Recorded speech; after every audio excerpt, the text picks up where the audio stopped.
ہم نے قرآن کو سمجھنے کے لیے آسان کر دیا ہے، تو کوئی ہے کہ سوچے سمجھے۔ بسم اللہ الرحمن الرحیم۔ قرآن حکیم اور ہماری زندگی کے حوالے سے تفسیر قرآن کے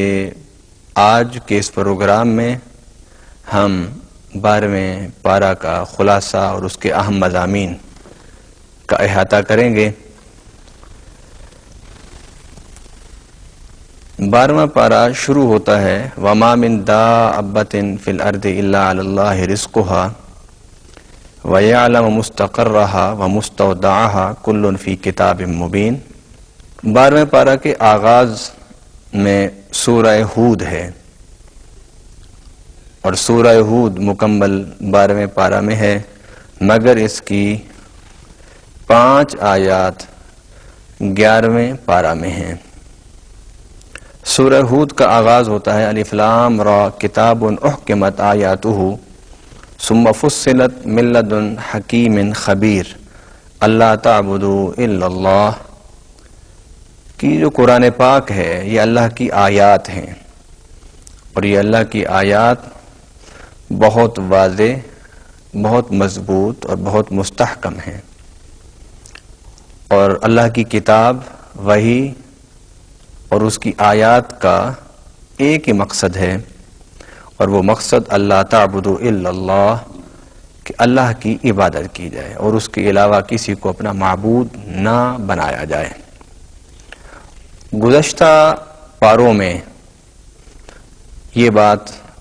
اللہ رب العالمین نے متعدد مقامات پر بڑی وضاحت سے بیان فرمائی کہ عبادت کا معنی ہوتا ہے ان الحکم الا للہ امر اللہ تعبدوا الا ایاہ، کہ حکومت کسی کی نہیں مگر اللہ کی، اور اسی حکومت خداوندی کو قائم کرنا اس کی عبادت کہلاتا ہے۔ گویا الہام، وحی، تعلیمات انبیاء اور تعلیمات رسل کا خلاصہ اور نچوڑ، یا آپ اسے نقطہ آغاز اور نقطہ کمال کہیں تو وہ عبادت خداوندی ہے، یعنی انسانی زندگی کے ہر پہلو میں، ہر گوشے میں اللہ رب العالمین کی بندگی ظاہر ہونا شروع ہو جائے۔ 12ویں پارے کے آغاز میں رب العالمین نے فرمایا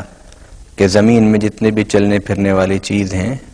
خواہ انسان ہوں، حیوانات ہوں، کیڑے مکوڑے ہوں، حشرات ہوں، سب کا رزق کی ذمہ داری اللہ کے اوپر ہے۔ سیدنا موسیٰ علیہ السلام نے اللہ سے سوال کیا، اللہ تو رازق ہے، تو رزق کیسے دیتا ہے؟ رب العالمین نے حضرت موسیٰ سے کہا کہ اپنا عصا پتھر پر مارو۔ حضرت موسیٰ فرماتے ہیں جب میں نے پتھر پر عصا مارا تو اس کے اندر ایک اور پتھر نکلا، فرمایا اس پر عصا مارو۔ میں نے اس پر عصا مارا، یکے بعد دیگرے 6 مرتبہ 6 پتھروں پر عصا مارا تو 7واں پتھر نکلا، فرمایا اس پر عصا مارو۔ جب اس پر آپ نے اپنی لاٹھی ماری تو اس کے اندر سے ایک کیڑا نکلا جس کے منہ میں اس کا رزق اور دانہ تھا اور وہ کھا رہا تھا۔ فرمایا موسیٰ ہم اس طرح اپنا جو وعدہ رزق ہے اسے پورا کرتے ہیں۔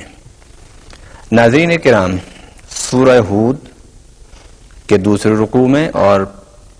12ویں پارہ کے پہلے رکوع میں رب العالمین نے پھر قرآن کے اعجاز اور بے مثال اور کتاب اللہ ہونے پر گفتگو فرمائی کہ ام یقولون افترا قل فأتوا بعشر صور مثلہ وادعوا من استطعتم من دونہ صور مثلہ مفتریات وادعوا من استطعتم من دون اللہ ان کنتم صادقین، کہ تم لوگ کہتے ہو کہ یہ قرآن گھڑا ہوا ہے۔ گویا نبی پاک صلی اللہ علیہ وسلم پر یہ اعتراض اور الزام کہ یہ اللہ کا کلام نہیں، یہ رات کو سوچتے ہیں اور صبح لکھوا دیتے ہیں۔ اللہ رب العالمین نے اس کے جواب میں پہلے بھی گفتگو فرمائی ہے۔ کیا فرمایا تھا کہ تم قرآن کی مثل ایک سورت بنا کر لاؤ۔ اب اس پارہ میں جو آیت ہے اس میں ہے کہ اگر قرآن حضرت محمد الرسول اللہ صلی اللہ علیہ وسلم اپنی سوچ سے بنا سکتے ہیں تو تم بھی انسان ہو، اور تم میں پڑھے لکھے لوگ بھی موجود ہیں، شعر و شاعری بھی جانتے ہیں، علم پر عبور بھی ہے اور بڑے شعراء بھی تم میں موجود ہیں، تو تم سب مل کر قرآن جیسی 10 صورتیں بنا لاؤ۔ اگر تم قرآن جیسی 10 صورتیں بنا کر لے آئے تو پھر نبی پاک صلی اللہ علیہ وسلم نے فرمایا کہ یہ سوچا جا سکتا ہے کہ قرآن کسی انسان کی کتاب ہے۔ حضور صلی اللہ علیہ وسلم کے مکی اور مدنی دور میں اور اس کے بعد خلفائے راشدین کے دور میں اور اب تک تاریخ مسلم میں یہ بات قرآن کے اوراق میں پڑھی، سمجھائی اور بیان کی جاتی ہے کہ کتاب اللہ یعنی قرآن کے کتاب اللہ ہونے کا ثبوت ایک یہ بھی ہے کہ اس جیسی کتاب آج تک کوئی بنا کر نہ لا سکا۔ ناظرین کرام، سورہ ہود میں ایک دفعہ پھر حضرت نوح علیہ السلام کا واقعہ بڑی تفصیل سے بیان کیا گیا، اور اس میں حضرت نوح علیہ السلام کا سرداروں سے جو اختلاف ہے اس کی وجہ بھی بتائی گئی کہ آپ کے قوم کے سردار کہتے تھے کہ تمہارے پاس کیونکہ کم تر لوگ معاشرے کا دھتکارا ہوا طبقہ بیٹھا ہوتا ہے،